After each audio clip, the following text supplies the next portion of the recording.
¿Qué harías si descubres que alguien usa tu cara para crear videos prohibidos con inteligencia artificial?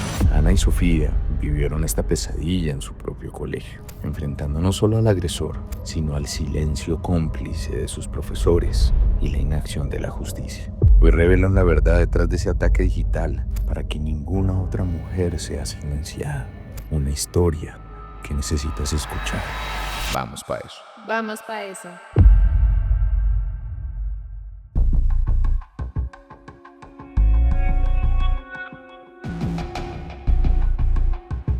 Y bueno, si ustedes tienen un caso que creen que merezca justicia, pues vamos para eso.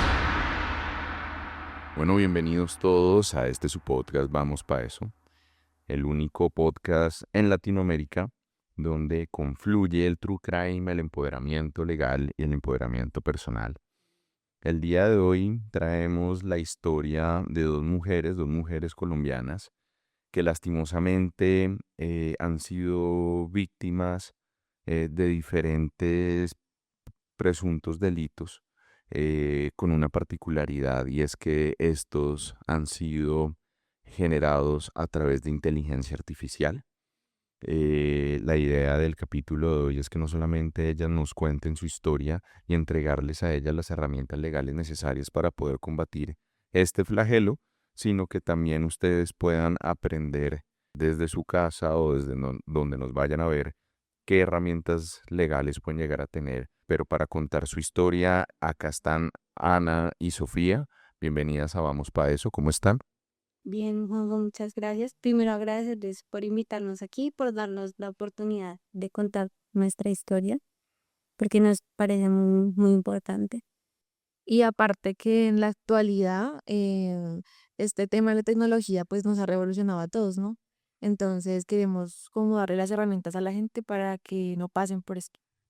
A mi querida Ana y mi querida Sofía, como ustedes me comentaban antes de empezar a grabar, bueno, a ustedes les gusta el podcast, ya han visto otros capítulos. De hecho, por ese gusto que tienen, decidieron postular su historia acá, y realmente a mí me gusta y estoy muy agradecido que ustedes quieran de manera generosa entregarnos este relato para que muchas personas que puedan pasar por esta situación sepan qué tienen que hacer. Entonces, si quieres, cuéntame inicialmente, querida Sofía, un poquito sobre ti, sobre tu vida, sobre tu familia. Cuéntame un poquito. Bueno, mi nombre es Ana Sofía, pues yo me caracterizo por ser una niña muy estudiosa cuando estaba en el colegio. Nos gustaba mucho el tema de estudio, de liderazgo. Nosotras éramos las que tomábamos la vocería por todo el salón. Y en este momento pues me estoy dedicando como a los deportes. Y ahora tú, querida Ana, cuéntame un poquito sobre ti. Bueno, mi nombre es Ana María. Pues a mí realmente también me gusta mucho todo el tema del liderazgo. Como te decía, pues mi compañera anteriormente, nosotras en el colegio siempre éramos como muy líderes, siempre teníamos la iniciativa para hacer las cosas. A mí también, digamos, me gusta mucho leer. Ahorita estoy en la universidad estudiando psicología y pues también hago deporte, estoy en patinaje. Bueno, mi querida Ana y mi querida Sofi, cuéntenme un poquito sobre su desarrollo escolar. Ustedes me contaron que ya se graduaron del colegio. Mm. Cuéntenme un poquito cómo fue esa vida estudiantil. Si quieres, empieza tú, querida Ana. Pues la verdad muy bien, digamos que yo siempre he sido muy aplicada en el colegio. Y pues la verdad, la vida escolar en cuanto a lo disciplinario y académico, todo ha sido muy bien. Ok. ¿Y tú, Sofi? Yo también estaba desde cuarto en Suacha, muy aplicada siempre, toda la vida primeros puestos y pues claro con esa presión de ser buena estudiante, pero pues eso me ha quedado una disciplina muy fuerte. Entonces ya cuando empezamos el bachillerato, empezamos, pues yo conocí a Ana, fuimos amigas y pues teníamos la idea de una prom, un once súper guau, fuimos, ella fue candidata a personería, fuimos su campaña, entonces nos destacábamos por eso, por ese liderazgo y esas buenas notas que teníamos. Cuéntame un poquito sobre ese bachillerato, ¿qué tal? ¿Cómo lo Pues recuerdas? digamos que el bachillerato fue lindo, en medio de todo pues fue bastante bonito, vivimos muchas cosas. Yo también esperaba como que mi once fuera súper guau, empezar como con esa ilusión de la prom, uno que ve videos en TikTok y ve esas prom perfectas, pues nosotras teníamos la idea de eso. Digamos, lo que fue décimo fue increíble, la pasamos súper bien. Y pues digamos que ya empezando 11 empezaron a pasar estas cosas, pero en medio de todo yo siento que nos mantuvimos fuerte y juntas nos respaldamos siempre para salir adelante y pues llegar a este momento. Ok. Pero antes de entrar en eso, cuéntenme un poquito cómo se hicieron amigas. Fue muy chistoso porque yo tenía una pareja, entonces yo terminé con mi pareja y Ana fue la que me recibió con los brazos abiertos, como yo no te voy a dejar sola. Y pues ahí empezó nuestra amistad, nos dimos cuenta que conectábamos mucho para todo. Entonces pues ahí fue el comienzo de una muy larga amistad. Entonces todo fue muy chévere hasta décimo. Y veo que ustedes enfatizan mucho que todo eso cambió en el grado 11. Cuéntenme un poquito por qué esta situación empezó a cambiar.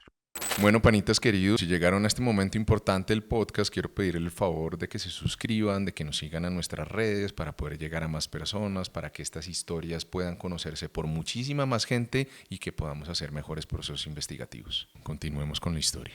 Bueno, empieza a cambiar porque, bueno, estábamos en el salón.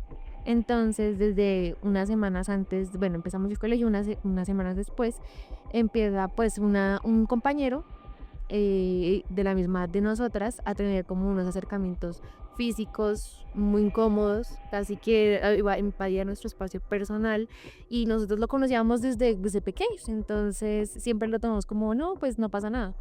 Pero yo decía, Ana, estoy como incómoda con él y era muy invasivo.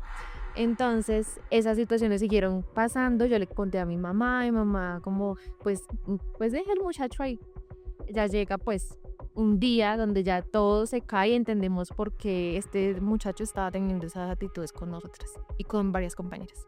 ¿Tú cómo recuerdas, Ana, cómo empieza a cambiar esa situación para ti? ¿Se empieza a volver de esa manera en la que tú describes de algo que había sido una experiencia muy bonita en el colegio, algo que ya fue algo muy negativo? Pues es que como te digo, nosotras empezamos el colegio con toda la energía. Al principio yo me postulé para candidata a personería y Ana junto con otras compañeras fueron mi campaña. Nos estaba yendo súper bien con la campaña, en todo lo académico nos estaba yendo muy bien. Entonces digamos que este muchacho es un muchacho como muy retraído, así como que no hablaba casi con nadie, también lo molestaban mucho en el salón, pero sin embargo en medio de eso nosotras tratábamos como de incluirlos y como de ser amables con él. Y pues digamos que cuando empezamos a notar esos comportamientos raros, pues fue como, hey, porque entonces él buscaba cualquier motivo para cogernos la espalda, para tocarnos la pierna, entonces pues era algo bastante incómodo, pero pues sin embargo no le dimos importancia.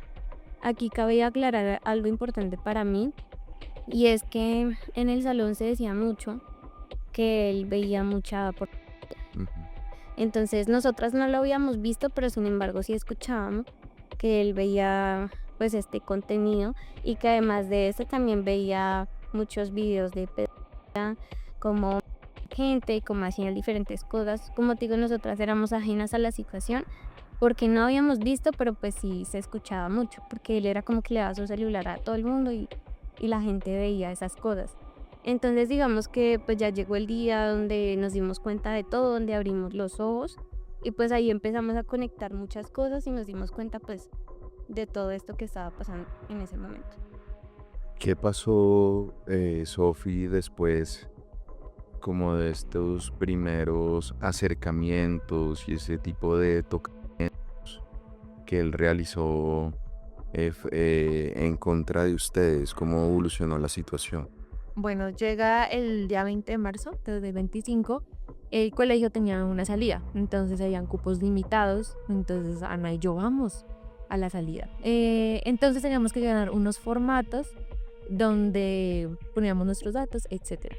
No teníamos datos en ese momento, entonces le dijimos a esta persona, nos prestas datos, es para hacer esto. Ah, sí, toma mi celular, porque siempre se caracterizaba como que era muy amable y siempre al punto de que se aprovechaban un poquito de él.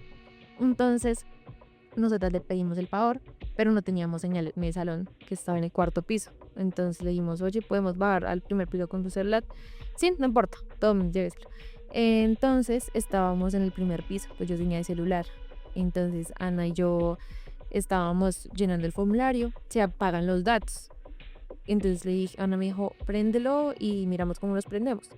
Entonces prende el celular y no tenía bloqueos, no tenía nada de eso. Entonces yo le dije, Ana, pues voy a desbloquearlo. Prendí los datos. Entonces ya yo tenía el celular y en un momento llega una notificación de Telegram. Entonces esa notificación tenía ahí como título la de Ana María Forero. Entonces yo le dije, Ana, mira. Entonces Ana María y yo quedamos como impactadas porque nosotros, ¿qué es esto? Entonces, pues claro, como nosotras queríamos ver, entramos al mensaje, entonces abre la aplicación, etcétera, y ponemos la carpeta donde llegó el mensaje. Entonces dentro de la carpeta encontramos 7 subcarpetas donde habían más títulos. Entonces las palabras son fuertes con lo que describía ese título, describía atributos a mi puta, deseos de la puta, la cara de la puta, videos porno, así. Entonces, pues abrimos cada una de esas carpetas y vimos un contenido que es como inexplicable. O sea, la cara de Ana en fotos, videos, de la cara de Ana desde pequeña, porque él sacaba fotos del grupo de padres que mandaban los profesores actividades y esas actividades, esa cara de Ana se convertía en un contenido para él. Entonces, aparte de eso, vemos que dentro de ese grupo hay 5 miembros, pero con alias, o sea, nombres anónimos. No sabíamos, nunca supimos quiénes eran. Entonces, vamos a ver y estas personas como que reenviaban esas fotos, preguntaban cuántos años tienen. Decían las fotos también, trabajo número 512, si tiene algún problema con ese trabajo, notifíquelo. Entonces Ana y yo y la otra compañera con la que estábamos nos pusimos a llorar porque no sabíamos qué hacer. Entonces seguimos mirando y dijimos, vamos a la carpeta de fotos. Fuimos a la carpeta de fotos, habían muchas carpetas con nombres de nuestras compañeras del salón, de niñas que ya se habían ido, de niñas que estaban ahí. Entonces él bajaba las fotos, historias, estados de WhatsApp, Instagram y los guardaba. Muchos, como 30, un mes entero guardando todo este contenido. Y no pudimos ver más porque ya no sabíamos qué hacer. Entonces llamamos a mi mamá y le dijimos, mami, no sabemos qué hacer. Entonces ya me dijo, vayan donde la coordinadora. Vamos donde la coordinadora y ella nos dijo, esperen en psicología. Pero entonces Ana también es asustada, llamó a la mamá. Cuando la profe ve que Ana estaba llamando a la mamá, nos dijo, no me alerten a los papás. Pues digamos que, pues ya como lo dijo Ana, cuando yo vi mi nombre, ahí pues obviamente me asusté y pues yo pensé como que era que me tenía registrada de esa manera el Telegram. Entonces cuando abrimos este grupo y empezamos a ver la cantidad de cosas que había, yo de una vez me puse a llorar porque puede que no sea mi cuerpo, pero de todas maneras yo me sentí vulnerada. Ahí me gustaría parar un momento para que me expliques o nos expliques a todos por qué dices que no era tu cuerpo. Lo que pasa es que él cogía fotos que yo subía a mi Instagram, incluso fotos que subía al colegio a los grupos de WhatsApp. Y por medio de inteligencia artificial, él hacía montajes en videos o habían fotos que él como que me desnudaba con la inteligencia artificial para que se vieran más reales y que pareciera que pues, era mi cuerpo. Entonces lo que encontraron ahí fue como un cúmulo de videos y de fotos. Ok. ¿Qué pasa posterior a eso? Hablándote un poco más del contenido, en la descripción de este grupo decía, aquí vamos a morbosear y hacer de todo a esta puta, refiriéndose a mí. Y pues había un poco de cosas, prácticamente él estaba diciendo que quería violar, como había más gente en ese grupo. Habían partes donde él enviaba una foto de mi cara, ya con la edición mía, y decía, si ves que la cara no se ve tan natural, entra a este link para que hagamos otra vez la modificación y se vea más real. Es decir, ustedes pudieron darse cuenta que además en ese grupo él llamaba a utilizar inteligencia artificial como para armonizar el montaje. Exactamente, para que se viera pues todo más real. Y pues digamos que uno lo ve y dice, habían cosas que sí parecían reales, que uno decía pues como que sí puede ser, mientras que habían otras que sí se veía que era mero montaje. En ese momento yo entré en crisis porque yo no sabía qué hacer, yo nunca me imaginé algo así y yo en ese momento decía como que yo siempre traté de ser amable con él, siempre tratamos de hablar con él, pero nunca nos esperamos que estas cosas sucedieran.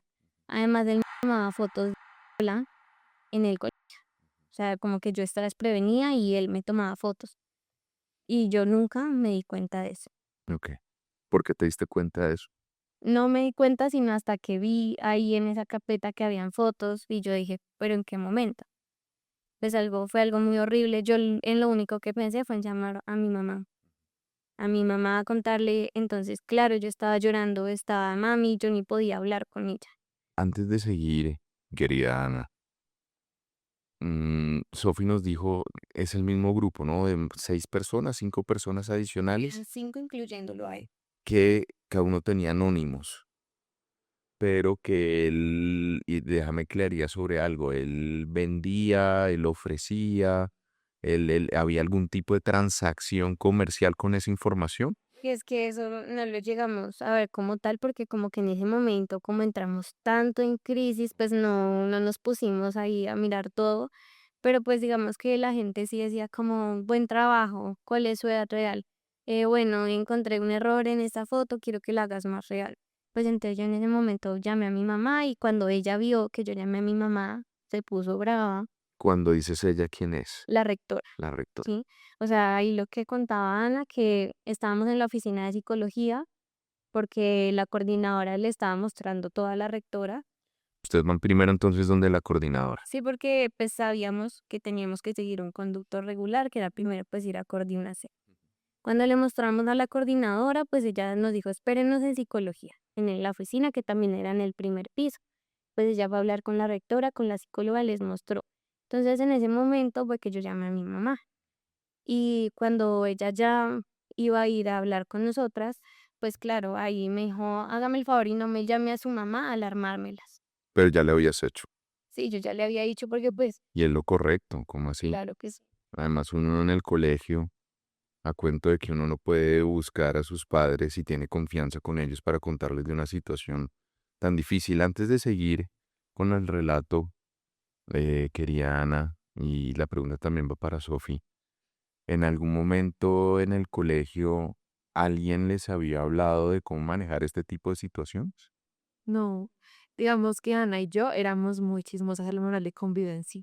Entonces, leíamos que habían situaciones en el manual de convivencia que se les hacía un debido conducta. Hablamos de situaciones tipo uno, tipo 2 y tipo 3. Entonces, ese mismo día llegamos a nuestra casa. Ana, esto es una situación tipo 3. Tenía que hacerse esto y esto. Y pues no se hizo. Lo que tú mencionas es el Sistema Nacional de Convivencia Escolar que se establece en la Ley 1620/2003, que además pues entra a determinar que obviamente pues hay situaciones se tienen que solucionar dentro del colegio, qué sé yo, un insulto, un golpe, algunos escenarios leves de bullying. Pero esa situación tipo 3 que tú mencionas, como puede llegar a ser la creación, así sea con inteligencia artificial, de posibles escenarios de porno, o digamos que en un escenario concreto como de creación con inteligencia artificial de material sexual no consensuado, ¿cierto? Pues ya no es una situación que bajo ningún escenario se tiene que manejar en la oficina de la rectora de la coordinadora, porque la ley obliga a coordinadores y a rectores que si se presentan situaciones como estas, no es que pueda ir a lo que hablábamos, no es que deba de pronto, no es que la ley le diga usted puede hacerlo, no, no es optativo, es una obligación del colegio, de la rectoría, naturalmente, de llamar a la Policía de Infancia y Adolescencia, de vincular al ICBF y a la Fiscalía. ¿Eso sucedió? No, no, en ese momento no llamaron a nadie, llamaron a la mamá del niño. Ok. Entonces, nosotros nos dijeron, Pero usted ya habían hablado con sus mamás. sí, Ana y yo. Entonces, pues ella ya no sabe, dijo tarde, no me la avisen a los papitos, no me los asuste. Entonces, ahí en el shock de ese momento, nosotras no sabíamos qué hacer, a dónde ir. Nos dijo, suban al salón que voy a llamar a la mamita, pero ustedes no pueden estar porque puede haber un inconveniente. Entonces subimos al salón donde él estaba y nos pregunta mi celular. Entonces yo le digo, la rectora nos lo quitó porque estábamos capando clase, una excusa que pusimos. Él estaba ya asustado, como alarmado, él se cogía la cabeza, hacía gestos. Entonces Ana y yo pues no soportábamos estar ahí. Ok. Y nos fuimos con nuestro grupo de amigas en ese entonces, subimos a la terraza y no supimos nada de él. O sea, no supimos quién se lo llevó, quién llegó. Cuando bajamos, él ya no estaba. Ok. Pasó después de esos momentos? ¿Cómo fue el encuentro con sus mamás, con su familia frente a esta situación? Bueno, digamos que yo aquí quiero aclarar algo y es que cuando estábamos en la oficina de psicología, ahí estaba presente la rectora, la coordinadora y la psicóloga. Y pues ellas siguieron mirando el teléfono. Entonces, cuando siguieron mirando el teléfono, nosotras todo este contenido solo lo habíamos visto de mí. Ujú. ¿Con cuántos videos ustedes alcanzaron a detectar que él había utilizado tu cara para hacer eso? Es que habían Demasiados. demasiados. Nosotras, pues como, Y me imagino que fotos igual. sí, Ok. nosotras en el susto, pues nosotras dijimos, tenemos que grabar porque tenemos que tener pruebas.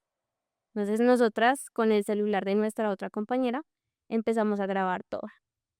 Y lo que alcanzamos a grabar, pues, pues lo que tenemos ahorita y de ahí no tenemos nada más. Entonces, cuando estábamos en psicología, ellas siguieron mirando el celular y nos dicen que todo este mismo contenido igual estaba también de Es que dice, hay fotos de mi amiga y me señala a mí. Y yo, ¿mías? Y me dice, sí, hay fotos y videos así. ¿De cuántas personas más pudieron o se alcanzaron a enterar ustedes que él estaba haciendo estos deepfakes? Por el momento solo sabemos que montajes de nosotras dos Ok. y guardadas carpetas normales, sin filtros, sin montajes, de por ahí 13 compañeras. En 13. 13. De 13 a 12 vimos carpetas sí, en la galería. en la galería. Ok. Cuéntenme qué pasó entonces en esa reunión en la oficina de la psicóloga. Pues entonces ellas nos dijeron como que también había ese mismo contenido. No nos dejaron ver nada más porque dijeron que pues era algo sensible y que no nos podían mostrar esas cosas. Entonces, pues nosotras nos quedamos así, nos dijeron, nos tocó esperar a que terminara la jornada, no nos dejaron irnos tampoco. ¿Eso cuándo fue, querida Ana? El 20 de marzo del 2020 20 de marzo de 2025. nos tocó esperar a que se acabara la jornada para poder ir a la casa. Obviamente súper intranquilas. Digamos, yo cuando llegué a mi casa, pues como yo ya le había contado a mi mamá, pues yo llegué, ella me abrazó y le terminé de contar pues todo lo que había pasado. También le mandé los videos que habíamos grabado y pues ella se puso a mirar todo eso y en el colegio citaron a nuestros papás para el otro día, para pues hablar con ellos y también a los papás de él, obviamente, sin él. Pero entonces, cuando llegamos a la casa, nos dimos cuenta que nosotras dejamos el celular en el colegio y el celular se quedó en el colegio. El celular de esta persona. Y cuando llegamos a nuestra casa nos dimos cuenta que había borrado todas las redes sociales, TikTok, Facebook, Instagram, todo, no había nada. Y pues se nos hizo muy raro porque dijimos, pues, si le quitaron el celular. Entonces, pues ahí nos dimos cuenta que él obviamente tiene otros dispositivos con el que hace este tipo de cosas. Claro. Sofía, ¿qué sentiste tú al enterarte que todas esas aberraciones que se habían hecho con la cara, con las fotos de Ana, también habían pasado contigo? ¿Qué sentiste tú? Asco, porque se veía horrible. Y ver que habían videos de personas tocándose con la cara de Ana y luego que nos digan que también habían con mi cara. O sea, si nomás con Ana nos sentíamos con una impotencia de no hacer nada, pues, yo conmigo no sabía ni cómo decirle a mi mamá. ¿Por qué?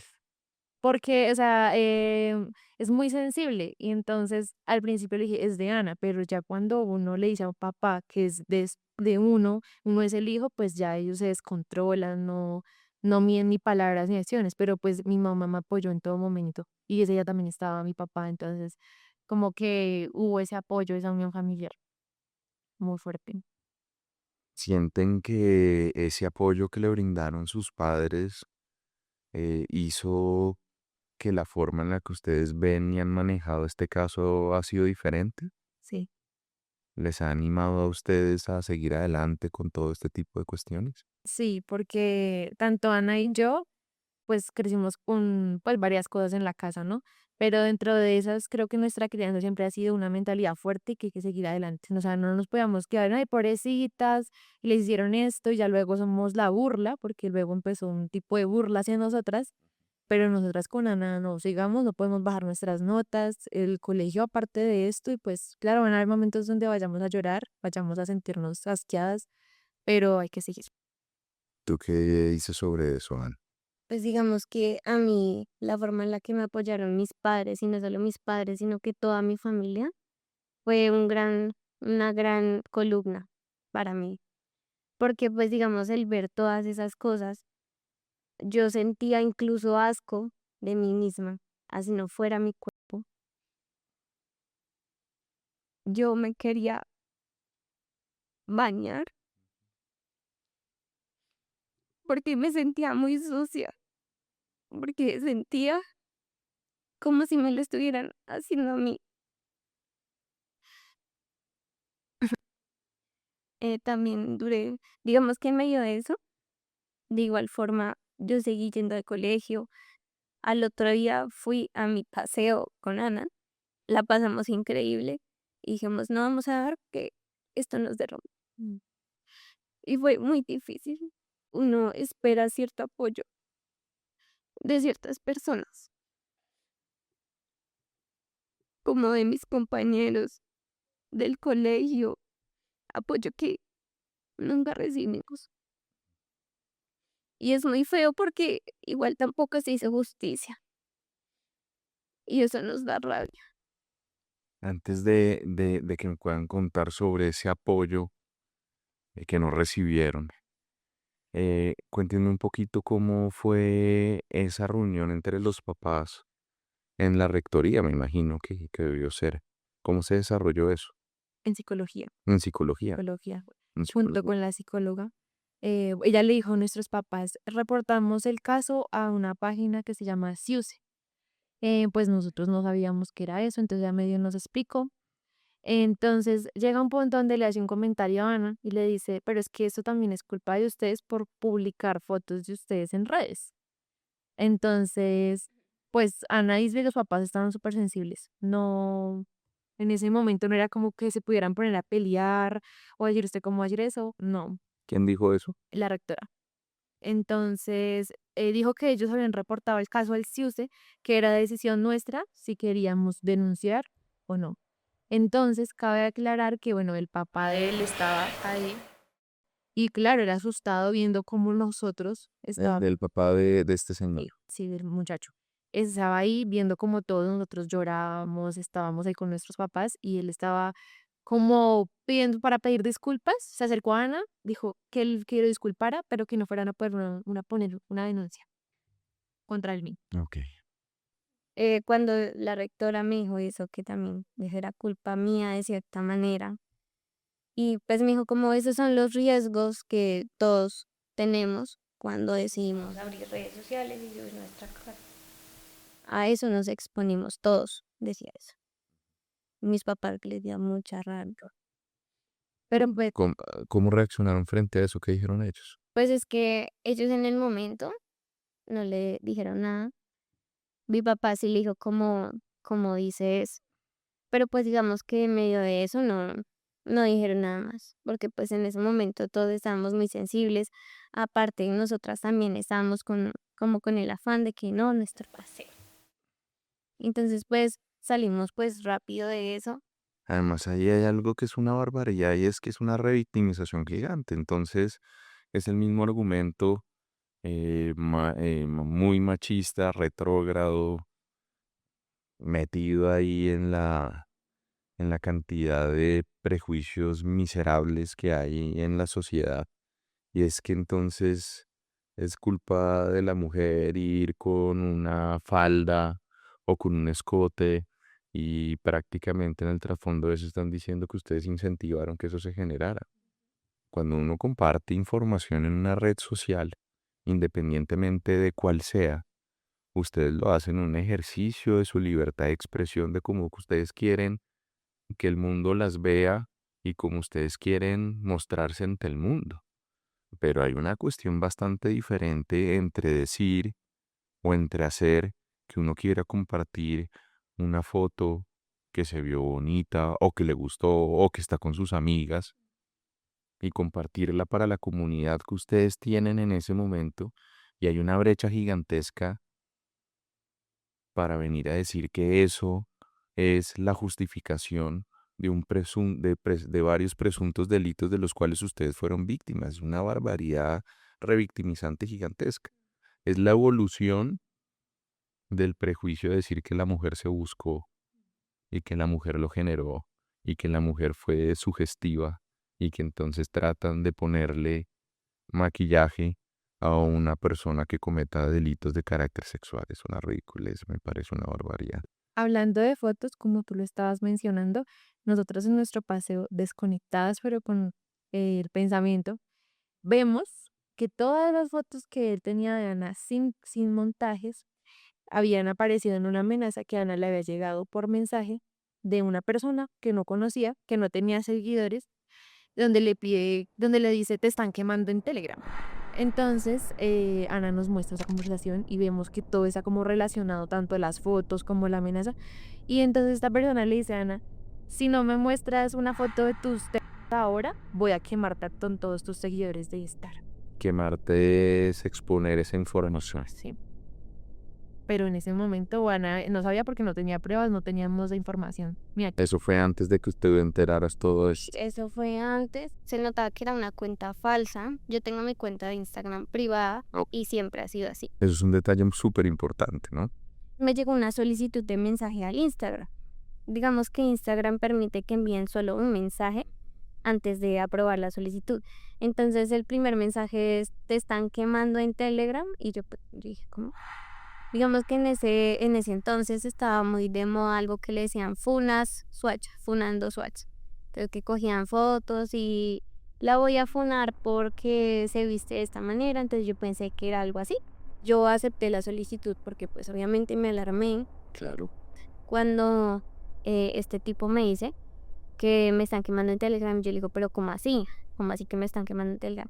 Me dice, sí, es que hay un grupo donde hay fotografías de yo, como así, yo le dije, ay, yo no le he enviado a nadie ese tipo de contenido como para que usted me venga a decir que hay fotos mías. Me empezó a decir que sí y entonces pues yo me puse brava y yo empecé a tratarlo con groserías. Y entonces él me dice que una foto de mis tetas para ver si son las que salen ahí. Yo le digo obviamente que no. Me dice, si usted no me da foto, pues yo le voy a enviar ese link del grupo de Telegram a todas las personas que usted tiene en el Instagram. Salía Maluma, salía J Balvin y yo. Entonces pues yo le mandé eso a Ana y haciendo como una búsqueda más introspectiva nos dimos cuenta que pues obviamente era una cuenta falsa. Entonces pues yo la verdad no le presté mucha atención. Y ya mucho tiempo después te diste cuenta que posiblemente estaba relacionada. Exactamente. Me gustaría puntualizar en esa situación de que ustedes no recibieron el apoyo de sus compañeros. ¿Cómo fue eso?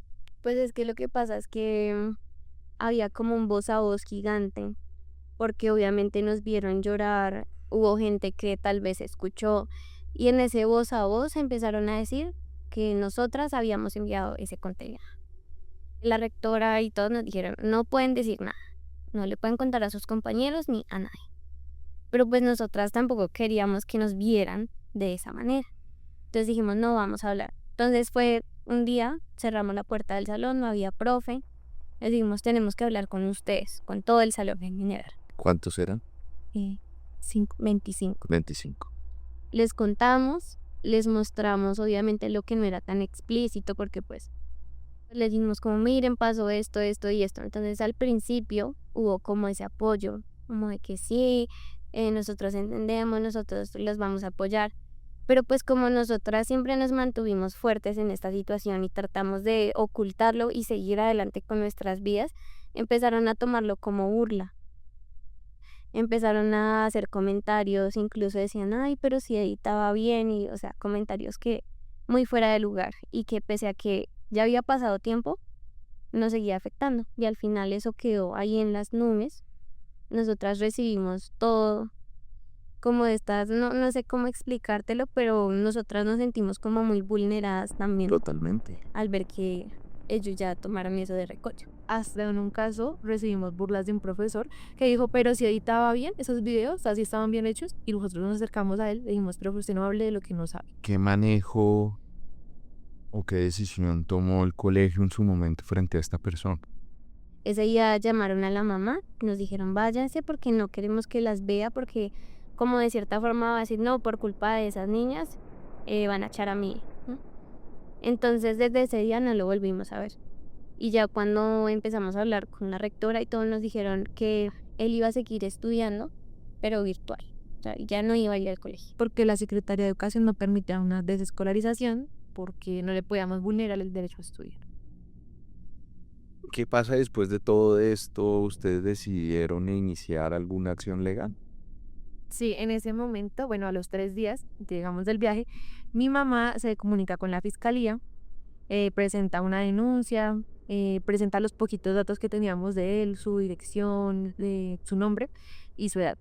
Y pues ahí ya nos asignan una persona encargada, pero pues nunca nos notificaron nada. Nos dijeron, en poquito tiempo les vamos a dar una conciliación, pero no, nunca llegó eso. Entonces luego vamos al ICBF a que nos restituyan nuestros derechos, a Ana y a mí, pero pues en general fue una entrevista de toda nuestra vida con un defensor de familia, y nos dice, pues esto no es un delito catalogado como algo cual, sino esto se califica como una injuria por vía de hecho. Nosotros no sabíamos, pero pues él nos explicó un poco cómo era este tema y nos dijo que iba, en cualquier momento de nuestra vida iba a llegar una conciliación, pero que era mejor que conciliáramos con él y que eligiéramos como que lo perdonáramos y ya. Eso fue lo que nos dijo ¿Quién les dijo eso? el defensor de familia. El defensor de familia, oígase bien esa barbaridad. Y entonces, actualmente, según lo que me dicen, hay un proceso en fiscalía y hay un proceso en el ICBF. Sí. Ok. ¿Cómo se han sentido frente a eso en ese tema del proceso? Pues demasiado lento, tampoco sentimos, digamos, como ese respaldo, ni del ICB, ni de la fiscalía, porque hasta ahora la fiscalía no nos ha dicho absolutamente nada. Y en el ICBF, pues como dijo Ana, nos dijeron como, o sea, como que nos llamaron más para hablar de nuestra vida, de nosotras, y ya después nos preguntaron pues ahí como en- muy momentáneamente qué fue lo que pasó. En el ICBF también nos ofrecieron un acompañamiento psicológico por parte de ellos, pero nosotras decidimos no aceptarlo. Sentimos que ese apoyo psicológico iba a ser como por hacer algo, más que por ayudarnos realmente. Además, porque sabíamos que esto iba también a interferir con el colegio y con muchas cosas que pues nosotras no queríamos que interfiriera. Entonces, digamos que de todo esto nos levantamos con el apoyo de nosotras y con el de nuestra familia. Ok. Ustedes me dicen si quieren responder esto, pero si no lo quieren responder no hay ningún problema.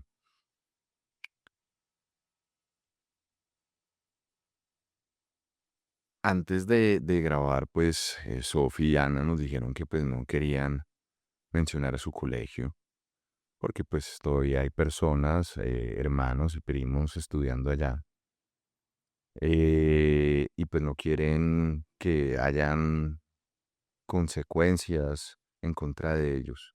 Y no vamos a mencionar al colegio y naturalmente por eso no hemos mencionado el nombre de la rectora y este tipo de casos.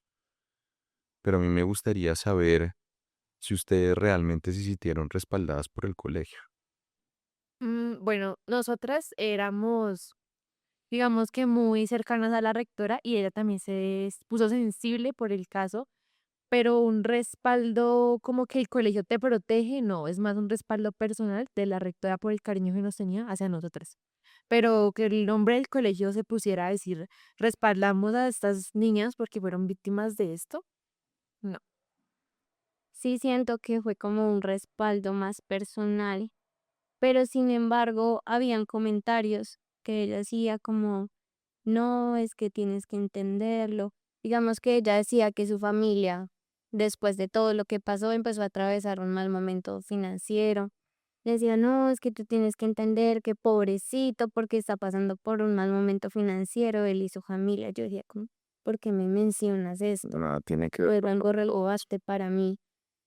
Incluso hubo un momento donde ahí como no, yo creo que él ya pagó su castigo.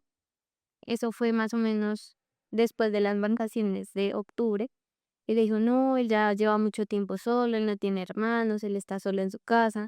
Entonces ella consideró, no pasó, pero consideró la opción de volverlo a restituir al colegio, que porque él se sentía muy solo y que ella ya creía que había pagado el castigo.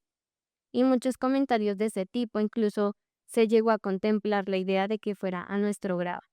Y pues eso obviamente se iba a prestar para problemas, porque un padre viendo el hombre al que su hija vulneró, verlo ahí, pues iba a ser algo, un caos.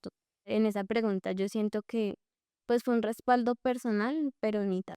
Y bueno, volviendo pues a lo que tú nos dices del respaldo, sentimos menos respaldo del colegio cuando en el ICBF nos dicen no hay un reporte oficial de parte del colegio.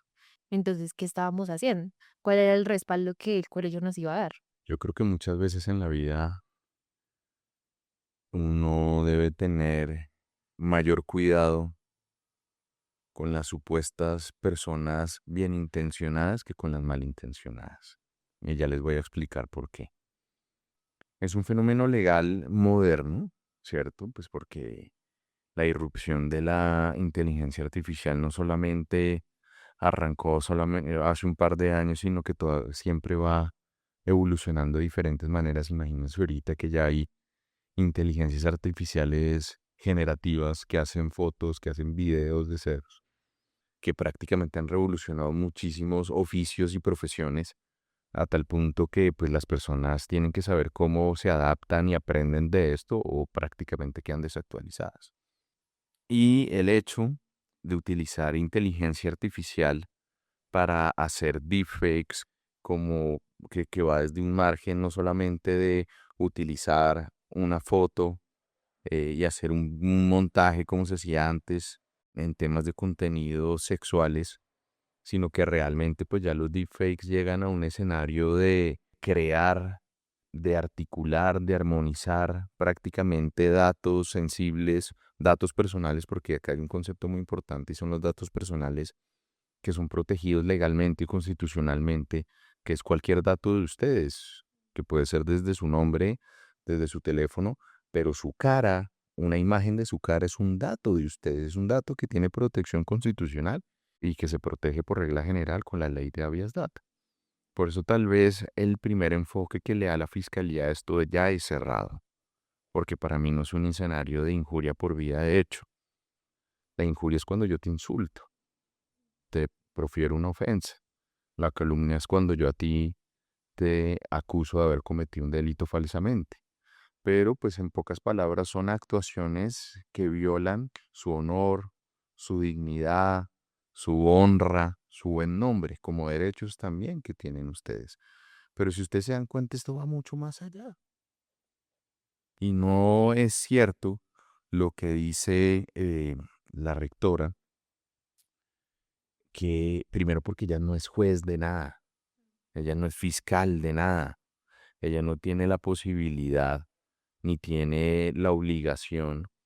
Lo que sí tenía la obligación era de reportar toda esta información, pero ella no tiene la potestad ni la obligación de venir a decir cuándo el castigo es suficiente o no, porque precisamente con esa observación tan juiciosa que ustedes hicieron sobre los niveles de las violaciones, que era lo que yo les decía, lo de la ley 1620 del 2013, que es una ley muy importante porque establece el Sistema Nacional de Convivencia Escolar. Allá a los colegios se les dan diferentes tipos de situaciones, situación uno, 2, 3. Situaciones uno y 2 son situaciones que puede resolver el colegio internamente. Pero las situaciones nivel 3, que fue como ustedes muy bien lo encontraron en el manual de convivencia, ya trasciende a lo que el colegio puede manejar autónomamente. Y cuando hay escenarios de bullying, de ciberbullying, que llegan a ese nivel 3, y ese nivel 3, ya que ese posible ciberbullying, que no lo veo tanto como un escenario de bullying, sino ya en un escenario de violencia sexual cibernética. No podía manejarlo el colegio directamente. Es decir, como no pasó, se tenía que notificar al Instituto Colombiano de Bienestar Familiar, se tenía que notificar a la Policía de Infancia y Adolescencia y también a la Fiscalía. Porque en Colombia, de pronto, ustedes no lo mencionaron, pero es importante decirlo, cuando suceden todos estos hechos y todavía pues estamos hablando de personas menores de edad, pero los menores de edad pueden responder penalmente por sus actuaciones. Eso quiere decir que no era la rectora la competente para decidir si el castigo había sido suficiente, sino que era su obligación poner eso en conocimiento de las autoridades. Incluso si eso no se hace, esa misma ley 1620 del 2013 considera que son faltas graves y que podría comprometer la responsabilidad de ella como disciplinariamente ante la Secretaría de Educación, pero además incluso ante la Fiscalía, porque es muy grave que se omitan este tipo de informaciones, porque una ley le establece que ella tiene que notificar, que ella tiene que reportar, y no es ella la que legalmente pueda decidir si los castigos son suficientes o no, porque después de los 14 años, las conductas que pueda cometer un menor de edad pueden tener algún tipo de consecuencia legal. Para eso hay una policía de infancia y adolescencia y para eso también hay unas fiscalías encargadas en sistema de responsabilidad penal de menores. Y eso es muy importante que ustedes lo sepan. Por eso les digo que lastimosamente las buenas intenciones a veces son mucho más nocivas que las malas, porque al parecer esta señora actuó de una buena intención creyendo que ella era la que podía determinar cuáles podían llegar a ser las consecuencias de los actos de esta persona, de este menor, pero puede llegar a terminar involucrada disciplinar y penalmente por esto. Ya les voy a explicar por qué. Más que todo, porque dentro de todo esto, imagínense que pues nosotros en Colombia tenemos una corte que es la Corte Constitucional, que es la máxima autoridad para interpretar las vulneraciones que se puedan tener frente a los derechos de las personas, de los derechos fundamentales y constitucionales. Y en diferentes decisiones la Corte ha dicho que los rectores, coordinadores, tienen algo que se llama una posición de garantía. Y la posición de garantía es que yo me hago prácticamente responsable por las omisiones de lo que yo deje de hacer frente a los derechos de ustedes. Cuando no se reporta este tipo de actuaciones, se está creando un riesgo o una situación legal o de una situación ilegal que la pueda hacer a ella responsable sobre lo que pueda suceder. Por eso yo les digo disciplinar y penalmente. Y cuando se genera un escenario en la ley 1620 en la cual se busca proteger a los menores del bullying, pero además de todo eso ya hay posibles conductas que no solamente son bullying, sino que afectaron directamente la posibilidad de que ustedes pudieran autodeterminarse sexualmente. Este tipo de delitos son muy graves porque las personas creen que la libertad sexualmente solo se viola de manera física. Pero en los fenómenos actuales, cuando se utiliza un deepfake que logra prácticamente articular perfectamente la cara de una víctima con un video contenido explícito, díganme ustedes si eso a ustedes no les afectó su tranquilidad, su autopercepción o incluso eh, la forma en la que ustedes de manera libre quisieran manejar su sexualidad. porque sexualidad hoy en los fenómenos modernos no solamente implica interacciones físicas, sino que ya en muchos escenarios modernos implica interacciones de carácter digital. Entonces, cuando ya este tipo de delitos, de posibles delitos, afectan esas interacciones digitales, están cometiendo delitos que afectan su libertad de autodeterminación y de definición en su sexualidad, además de todas las angustias que debe generar este tipo de circunstancias. Entonces ahí ya empieza uno a darse cuenta que esas omisiones, que puedan estar bien intencionadas de no entregar la información, pues sí violan la ley y la constitución.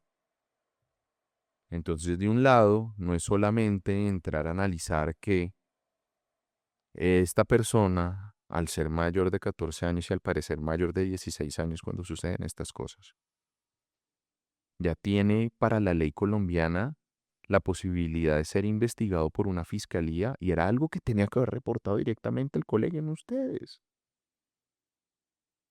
Y que sea la fiscalía la que dentro de su competencia, no el colegio, determine si existieron ese tipo de delitos.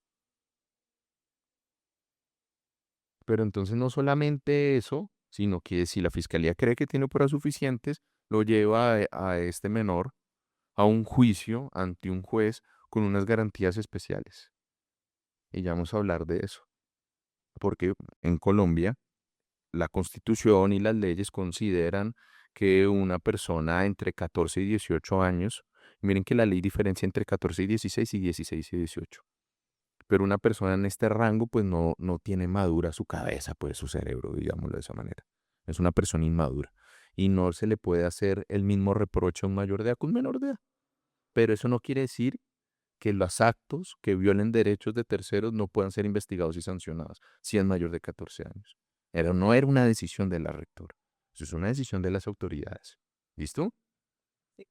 Entonces, dentro de eso, ¿a qué persona se le pasa en la cabeza que utilizar inteligencia artificial violando sus datos personales, utilizando su cara, sus fotos, para mostrar como que ustedes estuvieran haciendo videos de contenido explícito?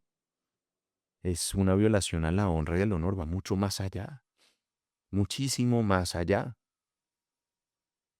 Como mínimo, hay una ley que rige desde el año 2009, que es la ley 1273 del año 2009 acá en Colombia, que creó los delitos informáticos.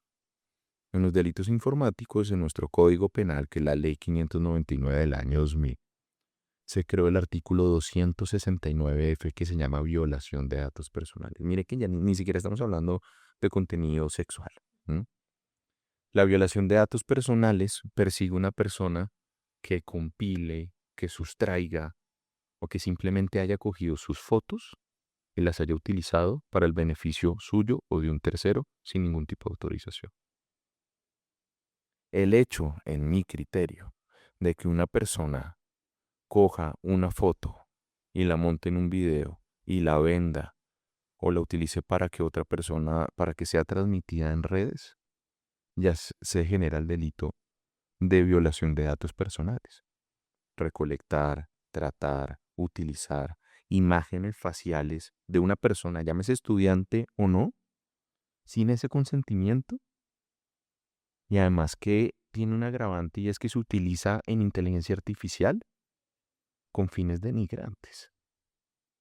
Eso ya es un delito mucho más grave, porque es violación de datos personales y estamos hablando ya de pena de prisión, ¿cierto? Obviamente, en el marco de la responsabilidad penal de adolescentes, este sistema penal especial habla de algunas sanciones que solamente las más graves podrían a él llevarlo, no a algo que se llama cárcel, sino un sitio para él, para que él pueda ser reformado en penas que no van a superar los 8 años de prisión en los casos más graves, homicidios, en los casos de secuestros, pero también en los casos de delitos sexuales. Entonces, hasta ahorita estamos hablando de violencia, de violación de datos personales, ¿no?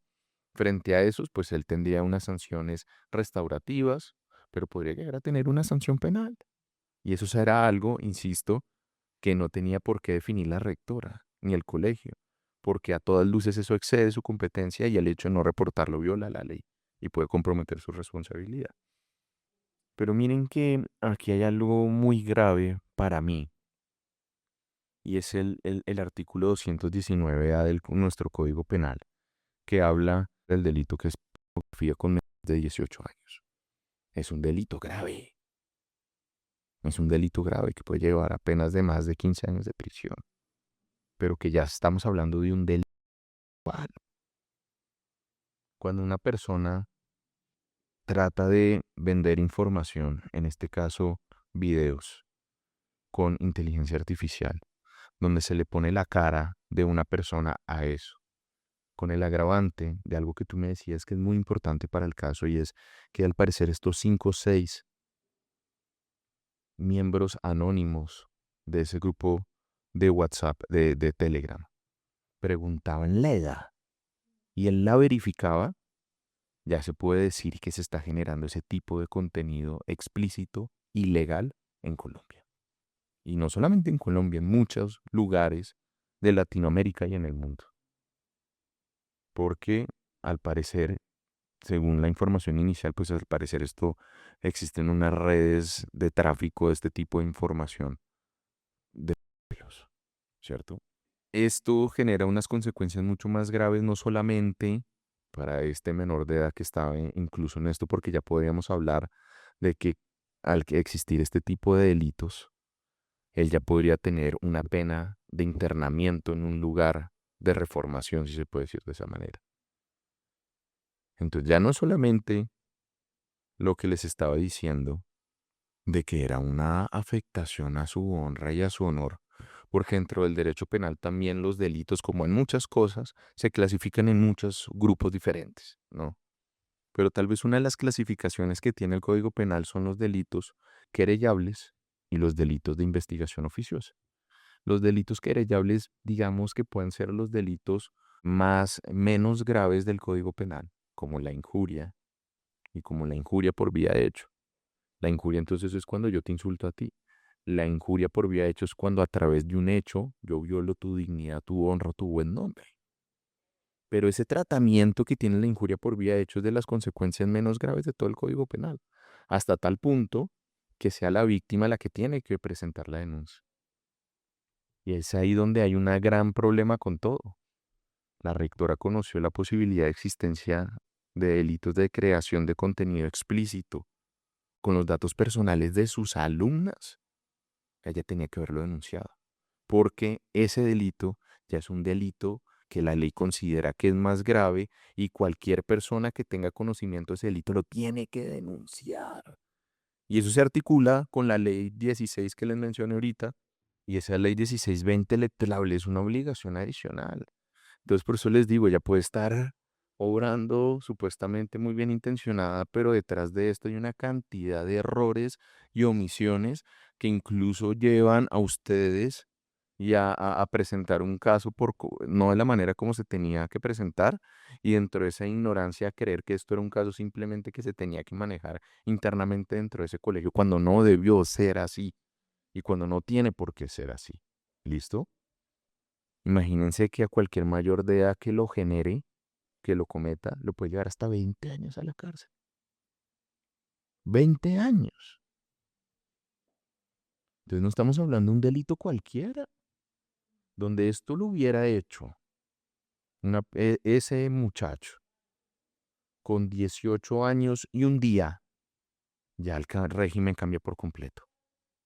Y él podría verse expuesto a una pena de 20 años de prisión, solamente por eso, pero además de la violación de los datos personales.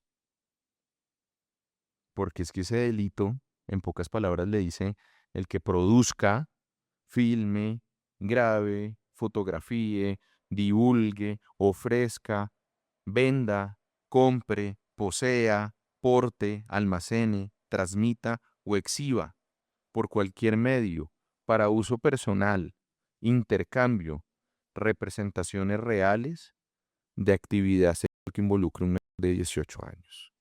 El hecho de que yo coja la inteligencia artificial y coja un dato personal de Sofía o de Ana y lo ponga en la cara lo altere y ya haga ya todo un proceso de fake en el cual quede una representación real, casi real, de una actividad tuya, no importa si realmente tú la hiciste o no. Lo que importa es la representación de esa actividad. Y eso ya es un delito muy grave. Entonces, para que vean que realmente esto es una situación muchísimo más grave y también lo más importante para todas las personas que nos vean y nos escuchen, es que, sí, claro, ahorita hay unas iniciativas legales muy importantes, en particular la ley Olimpia, si no estoy mal, donde trata de buscar perseguir la violencia digital, en que, por ejemplo, personas difundan contenido de otra persona sin su consentimiento, este tipo de cosas.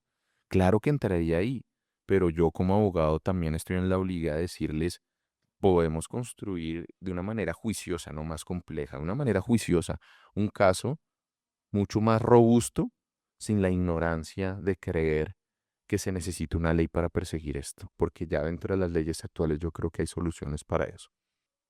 Pues es un escenario que tiene que tener diferentes aristas. Obviamente está bien que hayan acudido al Instituto Colombiano de Bienestar Familiar, pero pues allá no se van a tomar decisiones a favor o en contra de ustedes, porque pues me imagino que pudieron verificar que ustedes estén en un núcleo que las protege, que tienen buenas relaciones familiares. Ya el bienestar familiar tendrá que determinar qué pasa en el hogar de esa persona al ser un menor de edad y dentro de eso y si se pueden tomar medidas para restablecer los derechos a él que no sabemos qué habrá pasado. Pero yo creo que sí es muy importante, aprovechando que su familia ha podido contar con un abogado, que según lo que ustedes me contaron que pudieron tener un abogado, pues que ese abogado escuche lo que estamos hablando acá y que sepa, o al menos me gustaría regalarles a ustedes este análisis legal donde realmente creo que se tiene que conducir el asunto a un escenario donde se investigue, no por una injuria por vía de hecho, no venir, porque entonces los delitos querellables sí tienen eso, la conciliación. La conciliación, pues sí, es un escenario de justicia donde dos personas que sin que se inicie el proceso penal pueden ponerse de acuerdo en cómo yo te puedo reparar a ti. Pero me parece gravísimo que un defensor de familia les diga a ustedes que tienen que agarrar eso, entendiendo el contexto actual de vulneración de sus derechos y no de solo de su honra y su buen nombre, de su autodeterminación y de su libertad sexual,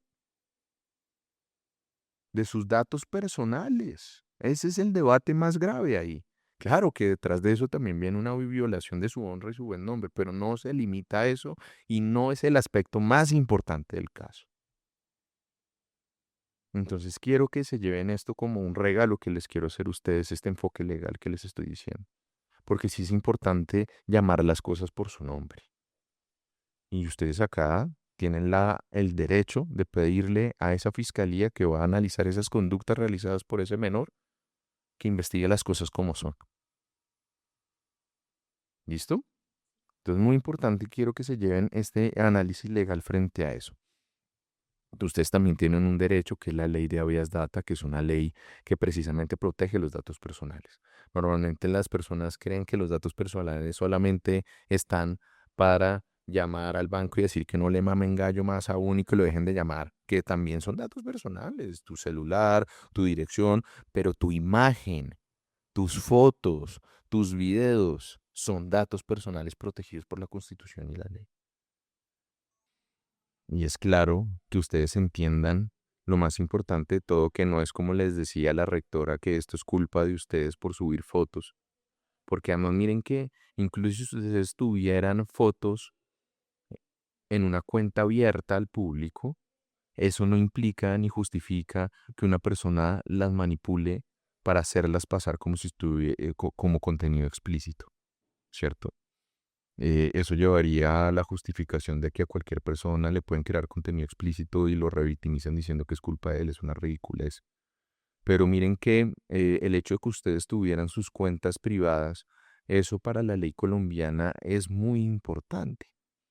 Porque miren que frente a los datos personales hay algo y no lo quiero poner tan complejo, pero son las expectativas legítimas de intimidad, se llama. Pero en pocas palabras es que si uno tiene una cuenta abierta, pues uno parte del supuesto que cualquier persona la puede ver. Si uno tiene la posibilidad de que se descarguen, pues ahí no se habla que hay una expectativa legítima de intimidad, porque es una república y yo lo hice público. Pero si es un dato, si es una cuenta que está cerrada, eso para la ley puede considerar de que ustedes tenían la expectativa de solo entregarles información a las personas que lo siguieran a ustedes. Y eso derrumba por completo el argumento revictimizante de la rectora, pero también es muy importante porque esa información la tienen que entregar ustedes y mostrarle a la fiscalía que ustedes esas cuestiones no la tenían abierta al público y que eso justifica aún más el presunto delito de violación de datos personales. Entonces, mi querida Sofi, mi querida Ana, delito más grave, el de posible creación de contenido explícito con menores de edad, que tiene un nombre mucho más fuerte, pero eso lo censuran en redes y por eso lo digo de esa manera. Eh, pero que se tiene que analizar con todos los argumentos jurídicos que les di acá. ¿Listo? Pero también violación de datos personales. Y ya muy subsidiariamente, el más chiquito de todos, el de injuria por vía de hecho. Al tener dos delitos mucho más graves, esto no se tendría que ir ni siquiera a una discusión de conciliación. ¿Listo? Clarísimo. Entonces van a organizar, van a ver el video nuevamente y yo estoy muy seguro que pronto coincidiré con su abogado en ese análisis. También tendrán, en mi criterio, cualquier autoridad y más si la Secretaría de Educación de Cundinamarca, porque estamos hablando de Soacha, ve este video o ustedes mismas lo quieren hacer, también ustedes podrían presentar una queja ante esa secretaría por la no activación de las rutas correspondientes, porque la ley 1620 es clara frente a eso. Y ustedes lo tienen claro, era una obligación del colegio, de la rectoría, y las autoridades competentes de esta institución activar los diferentes códigos, los diferentes protocolos y remitir información a las autoridades, porque era una situación que no podían manejar ellos directamente, al poder estar inmersas conductas de índole de afectación de su sexualidad. ¿Listo? Porque pues eso ya ellos tendrán que determinar, porque hay algo que hablábamos acá muy importante antes. En este caso no pasó, pero si no se toman estas medidas, ¿qué puede pasar con casos que puedan suceder allá? Si estas conductas de este nivel de gravedad se están pasando, se creen que se pueden manejar en el seno del colegio, ¿qué pasa si se repiten? O si se llega a escenarios de conductas que efectivamente vulneren de manera directa y física la sexualidad de sus alumnos o de sus alumnas. Y esto es muy importante porque se tienen que sentar precedentes frente a ese tipo de cosas. Las leyes, en especial la 1620, el Código Penal, no están ahí para simplemente ser saludados a la bandera y que cada autoridad o que cada rector venga a decir que la aplica cuando se le da la gana o no. No puede ser así y no debe ser así. Y más que todo porque hay un delito, también era lo que yo les decía, que es la omisión de denuncia de particular. Una persona que tiene esa posición de garantía como un rector o una rectora puede llegar a cometer este delito cuando llega a su conocimiento delitos de carácter sexual cometidos en contra de menores y no los denuncia. Entonces miren el nivel de gravedad de lo que pasó. Además de posibles sanciones disciplinarias desde las secretarías de educación correspondientes. Por eso les dije que muchas veces es mucho más grave las personas bien intencionadas que las malintencionadas en su cabeza. Porque acá no es cuestión de ponerle pañitos de agua tibia a los comportamientos que tuvieron dentro del colegio ni lo que hizo ese alumno frente a todo esto. ¿Listo? Y algo también muy grave que ustedes me dicen y es que el colegio se quedó durante mucho tiempo con el celular. Lo primero que ustedes tienen que saber es que era legalmente válido que ustedes pudieran grabar videos sobre eso. Cuando una persona se da cuenta que es víctima de un delito, tiene toda la autorización legal para tomar videos o pruebas sin la autorización de la persona que los está cometiendo. No se podría tener una discusión legal para eliminar esa evidencia considerando que se le había violado la intimidad a él. ¿Listo? Entonces ustedes tienen toda la posibilidad legal de aportar esa información dentro del caso que ustedes tienen en fiscalía. ¿Listo? y tiene toda la autorización legal y constitucional para haberlo grabado.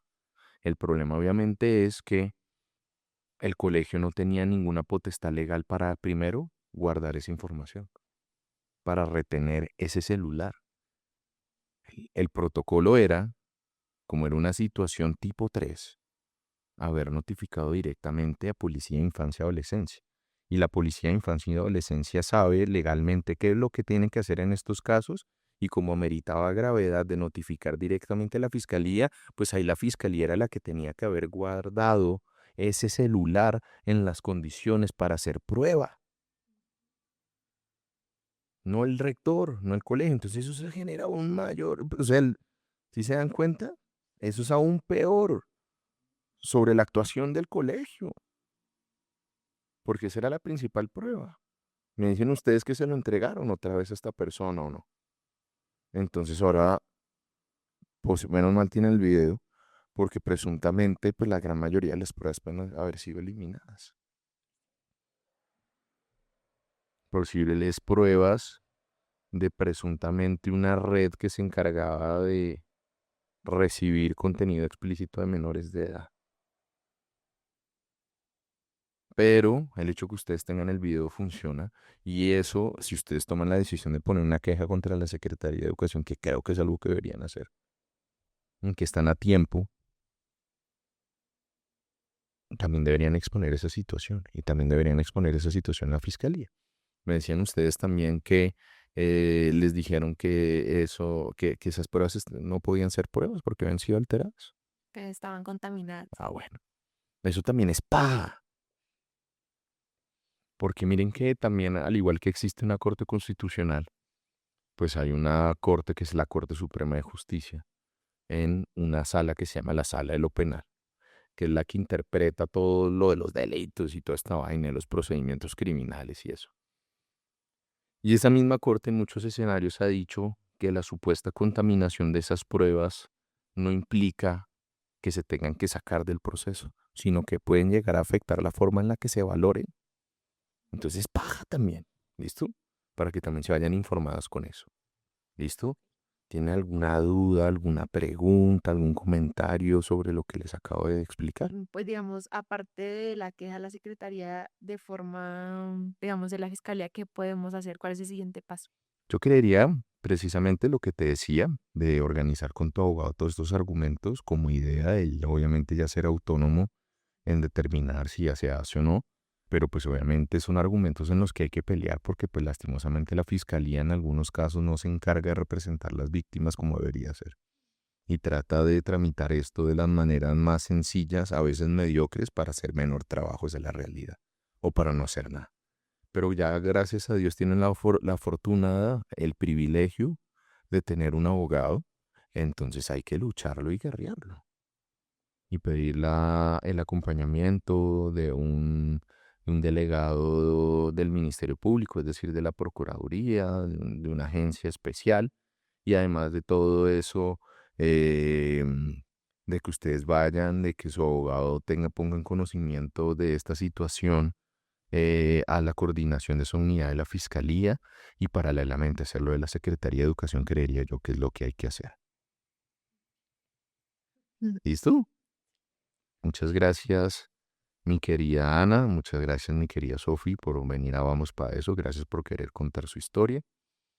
Bueno, y si ustedes tienen un caso que creen que merezca justicia, vamos pa' eso. Vamos para eso. En Vamos Pa' Eso somos profundamente respetuosos de la presunción de inocencia y entendemos que esta solo puede ser refutada por un juez de la República. También consideramos que las personas que asisten a este podcast en la gran mayoría de los casos están ejerciendo su derecho constitucional a la libertad de expresión, materializada en su derecho al escrache, que no es otra cosa que poder denunciar públicamente en el marco de la imparcialidad, de la veracidad, del no hostigamiento virtual ni físico, y naturalmente al no revelar datos personales que puedan individualizar e identificar a estas personas, cumplimos con los requisitos constitucionales del escrache. Es por eso que hacemos estos capítulos y es por eso que somos cumplidores de la ley y de la Constitución.